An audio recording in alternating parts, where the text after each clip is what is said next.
Why do some people develop allergies in adulthood? And is there anything they can do to prevent them? Lou Morales, 32, grew up eating a wide variety of Mexican seafood dishes. But at age 25, a takeout meal of shrimp egg roll suddenly led to an anaphylactic shock, an ambulance ride to the hospital and the diagnosis of a shellfish allergy. MX. Morales, who uses they-them pronouns, said the egg rolls caused coughing, wheezing and red, puffy eyelids. Now, MX. Morales said, shellfish is completely off limits. While most people won't experience the gain or loss of allergies in adulthood, it is also not unusual, said Dr. Shraddha Agarwal, an allergist and immunologist at the Icahn School of Medicine at Mount Sinai in New York City. Why allergies wax or wane, especially in adulthood, is largely not understood by scientists. There's a lot of mystery in allergy, Dr. Agarwal said. What experts know. Allergies come in many different forms and generally develop when your immune system mistakenly treats a harmless allergen, like pollen or animal dander, as a threat, Dr. Agarwal said. It then reacts every time it encounters that allergen, with symptoms that can vary widely, ranging from coughing, sneezing and itchiness to more serious reactions like hives, vomiting, trouble breathing and loss of consciousness.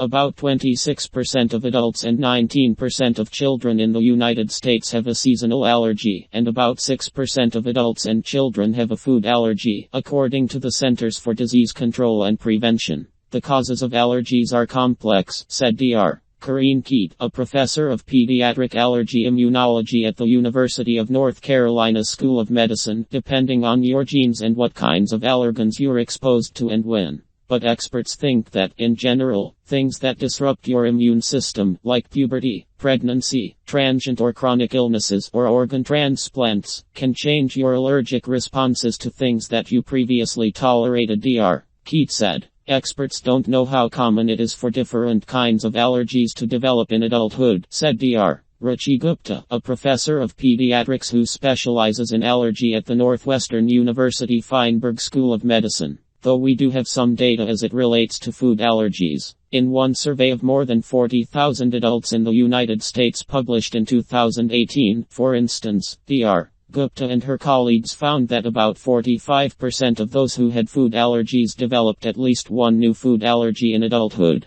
Of this group, a quarter never experienced food allergies as children. Continue reading the main story. An important question for researchers, Dr. Gupta said, is what exactly might cause adults to develop an allergy to a food they've eaten before. Right now, she said, we don't know. Dr. Jyothi Tirumala, a practicing allergist and clinical assistant professor of medicine at Stanford University, has seen patients of all ages develop various kinds of new allergies, including some to common allergens such as pollen, pet dander or tree nuts. What about allergies that disappear? Losing an allergy, or becoming desensitized to an allergen, happens frequently, Dr. Tirumala said, especially beginning around, or after, middle age. Our immune responses quiet down, becoming weaker and less vigorous as we age, she said. Some allergies are more likely to resolve than others, Dr. Keat said. Most penicillin allergies disappear over time, and seasonal allergies tend to lessen as you age, she said. And while it's much less common to grow out of certain food allergies such as those to tree nuts, fish and shellfish, Dr.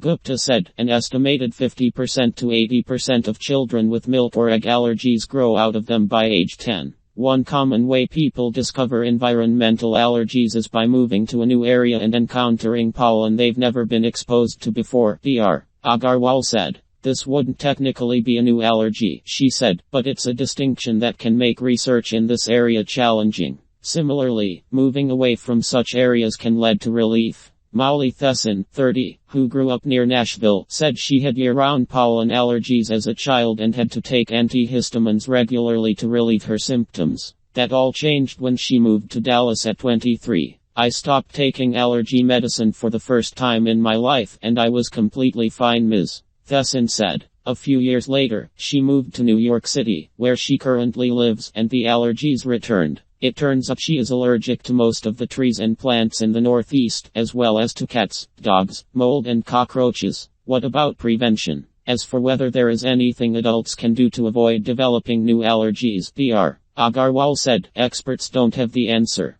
The only allergy prevention research right now is focused on preventing food allergies in children, Dr. Gupta said, which has little to do with preventing new allergies in adults. At the end of the day, Dr. Keat said, you can't really control whether you develop a new allergy as an adult. So, she said, I wouldn't worry about it. Data from the National Health Interview Survey. In 2021, 25.7% of adults had a seasonal allergy, 7.3% had eczema, and 6.2% had a food allergy. The percentage of adults with a seasonal allergy was higher in non-Hispanic white adults compared with Hispanic, non-Hispanic Black, and non-Hispanic Asian adults. Women, 8.9%, were more likely to have eczema compared with men, 5.7%. The prevalence of food allergy decreased with increasing age. An allergy occurs when an individual's immune system misclassifies typically harmless substances as harmful and has a specific and reproducible immune response. 1-2.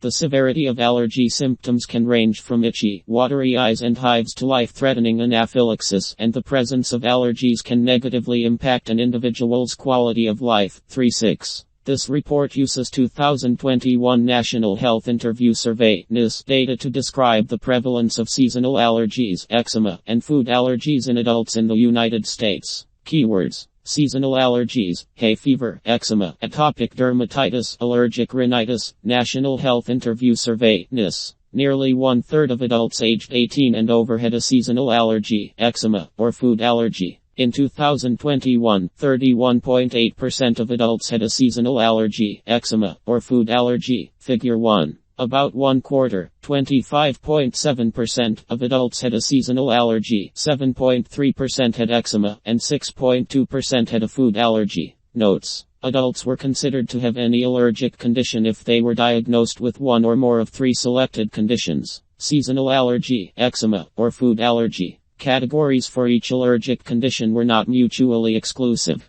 Estimates are based on household interviews of a sample of the U.S. civilian non-institutionalized population. Access data table for Figure 1. Source: National Center for Health Statistics, National Health Interview Survey, 2021. The prevalence of seasonal allergies varied by sex, age, and race and Hispanic origin. Women, 29.9%, were more likely to have a seasonal allergy compared with men, 21.1%. Figure 2. About one quarter, 24.7% of adults aged 18-44, 27.9% of adults aged 45-64, 26.4% of adults aged 65-74, and 21.7% of adults aged 75 and over had a seasonal allergy in 2021. Non-Hispanic white adults, 28.4%, were more likely to have a seasonal allergy compared with non-Hispanic Black, 24.0%, Hispanic, 18.8%, and non-Hispanic Asian, 17.0%. Adults. Non-Hispanic Black adults were more likely to have a seasonal allergy than Hispanic and non-Hispanic Asian adults. The percentage of adults with diagnosed eczema varied by sex, age, and race and Hispanic origin.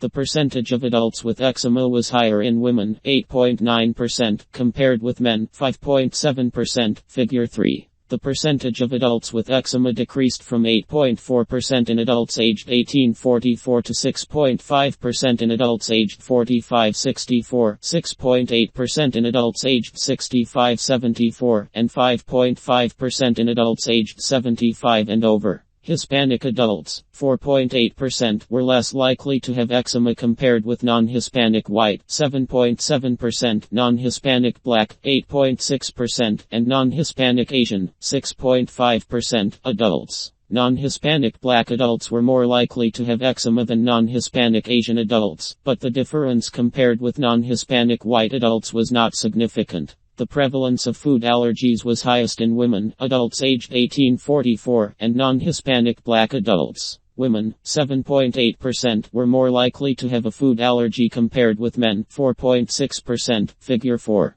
The percentage of adults with a food allergy decreased with increasing age, from 6.6% in adults aged 18-44 to 6.7% in adults aged 45-64, 5.1% in adults aged 65-74, and 4.5% in adults aged 75 and over. Non-Hispanic black adults, 8.5%, were more likely to have a food allergy compared with Hispanic, 4.4%, non-Hispanic white, 6.2%, and non-Hispanic Asian, 4.5%, adults. Non-Hispanic white adults were more likely to have a food allergy than Hispanic and non-Hispanic Asian adults. Summary. In 2021, nearly one-third of adults aged 18 and over had a diagnosed seasonal allergy, eczema, or food allergy. Overall, seasonal allergy was the most common of the three allergies, with about 1/4, 21.73%, of adults having a diagnosed seasonal allergy, followed by eczema, 7.3%, and food allergy, 6.2%. For all three allergies, women were more likely than men to have a diagnosed allergy.